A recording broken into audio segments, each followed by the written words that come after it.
পাহাড় কখনো শুধু প্রাকৃতিক সৌন্দর্যের প্রতীক নয়।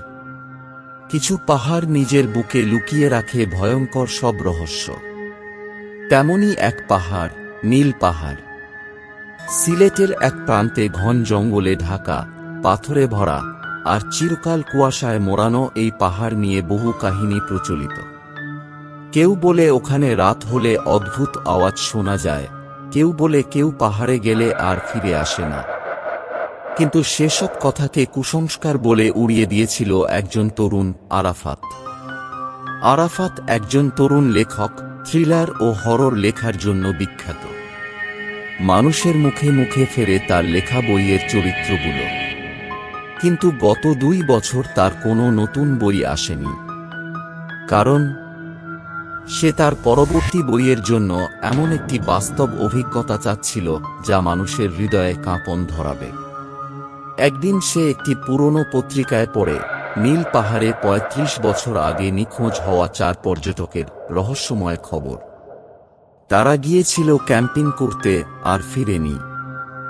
সেখান থেকেই তার কৌতূহল জন্ম নেয়। সে সিদ্ধান্ত নেয় এই পাহাড়ে যাবে বাস্তব অভিজ্ঞতার জন্য। কিন্তু এটা জানত না এই যাত্রা শুধুমাত্র একটি গল্পের জন্য নয়, বরং তার জীবনের সবচেয়ে ভয়ঙ্কর অধ্যায় হয়ে উঠবে। আরাফাত তার ক্যামেরা, টেন্ট, কিছু শুকনো খাবার ও একটি পুরানো নোটবুক নিয়ে রওনা হয়। সে পাহাড়ের কাছাকাছি একটি গ্রামে পৌঁছায়, নাম দেওরাছড়া। গ্রামের প্রবীণ লোকজন তাকে বারবার শত করে, বিশেষত গ্রামের এক বুড়ো মানুষ, মাহতাব চাচা। তিনি বলেন, ছেলে, ওই পাহাড়ে যারা যায় তারা আর ফিরে আসে না। রাতে ওই পাহাড়ে কিসের ছায়া দেখা যায় জানি না, কিন্তু মানুষের না। আরাফাত হেসে বলে, ভূত-টুতো বলে কিছু নেই চাচা, ভয় পেলে থ্রিলার লেখা যায় না। মাহতাব চাচা কিছু বলতে গিয়েও চুপ করে যান। কেবল একটা কথাই বলেন, তুমি যদি রাত 8টার পর পাহাড়ে থাকো তাহলে কিছু শুনতে পাবে, কিন্তু যাই শুনো পিছনে ফিরে তাকিও না। পাহাড়ে পৌঁছেই আরাফাত অবাক। সবুজ গাছপালার মাঝখানে অদ্ভুত নীলাভ আলো, যেন সূর্যের আলো এখানে অন্যরকম। ঘন কুয়াশায় ঢাকা, কিন্তু বাতাসে অদ্ভুত একটা গন্ধ, পচা কিছুর গন্ধ। সন্ধ্যা নামতেই পাখির ডাক থেমে যায় আর নিস্তব্ধতায় ভরে যায় চারপাশ। রাত 8টা বাজতেই সে শোনে এক নারীর কান্নার আওয়াজ, একেবারে কাছ থেকে। তার মনে পড়ে চাচার কথা, পিছনে তাকিও না, কিন্তু সে লেখক, কৌতূহল তার রক্তে। সে পিছনে তাকায়, কেউ নেই, কিন্তু তার ক্যামেরায় রেকর্ডিং চলছে। ক্যামেরার স্ক্রিনে স্পষ্ট দেখা যাচ্ছে এক সাদা শাড়ি পরা নারী, পেছন ফিরে দাঁড়িয়ে, চুল ছড়ানো। ধীরে ধীরে কাছে আসছে, হাত কাঁপতে শুরু করে। ক্যামেরা পড়ে যায় মাটিতে। সে দৌড় দেয় জঙ্গলের গভীরে, যেখানে আগে পা পড়েনি। ভোরে যখন সে চোখ মেলে, দেখে একটা গাছের গুঁড়ির পাশে ঘুমিয়ে পড়েছে। কিন্তু তার সামনে দাঁড়িয়ে একজন, মাহতাব চাচা। চাচা, আপনি এখানে কি করছেন? চাচা হাসলেন না, বললেন, তুমি কি জানো ৩৫ বছর আগে নিখোঁজ হওয়া 4 জনের একজন ছিল আমার ছোট ভাই। আরাফাত স্তব্ধ। মাহতাব চাচা বলেন, ওরা ওই নারীর ডাক শুনে ঘন জঙ্গলে ঢুকে গিয়েছিল, তারপর একে একে হারিয়ে যায়। ওখানে একটা পোড়া কুঁড়ে আছে, সেখানে গেলে সব উত্তর পাবে। কিন্তু মনে রেখো, সত্য জানলে ফিরতে পারবে না। আরাফাত সাহস করে চলে যায় সেই পোড়া কুঁড়ের দিকে। জায়গাটা ধ্বংসস্তূপ, কিন্তু দরজাটা এখনো অর্ধ খোলা। ভেতরে ঢুকে দেখে ছোট একটা ঘর, চারদিকে ছাই, আরেক পাশে পাথরে খোদাই করা এক নাম, লায়লা। এক পুরানো ডায়েরি পড়ে থাকতে দেখে সে। ডায়েরিটা খুলে পড়ে, আমার নাম লায়লা। 1975 সালে আমি এই পাহাড়ে এসেছিলাম ভালোবাসার টানে। আমার প্রেমিক আমায় ফাঁকি দিয়ে বন্ধুদের সঙ্গে এখানে বেড়াতে আসে, আমাকে ফেলে যায়। আমি পাহাড়ে এসে তার জন্য অপেক্ষা করি, কিন্তু সে ফেরে না। এক রাতে ভয়ঙ্কর ঝড়ের মাঝে আমি পড়ে যাই এক খাদে। সেই রাতেই আমি মরে যাই, কিন্তু আমার অপেক্ষা শেষ হয়নি। আমি এখনো অপেক্ষা করছি তার জন্য।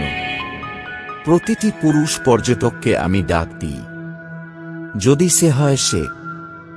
আরাফাত হঠাৎ অনুভব করে কেউ তার কাঁধে হাত রাখছে। সে ঘুরে তাকায়। সাদা পোশাকে এক নারী, চুল ভেজা, চোখ দিয়ে শুধু জল গড়িয়ে পড়ছে, মুখে মৃদু হাসি। তুমি কি আমিন? সে জিজ্ঞেস করে। আরাফাত মাথা নাড়ে। লায়লার চোখে কষ্টের ছায়া। সে কাঁদতে কাঁদতে বলে, তুমি তো তাকালে, এখন আর তুমি ফিরতে পারবে না। আচমকা ঝড় শুরু হয়। দরজাটা বন্ধ হয়ে যায়। কুঁড়ে ঘর কেঁপে ওঠে। চারদিক অন্ধকার। আরাফাত জ্ঞান হারায়। যখন জ্ঞান ফেরে, দেখে একটি ঘরে সে বন্দী। দেয়ালে লেখা, যারা ফিরে তাকায় তারা এখানেই থেকে যায়। পাশেই পড়ে আছে অন্য 3 পর্যটকের ব্যাগ, জামা, ডায়েরি।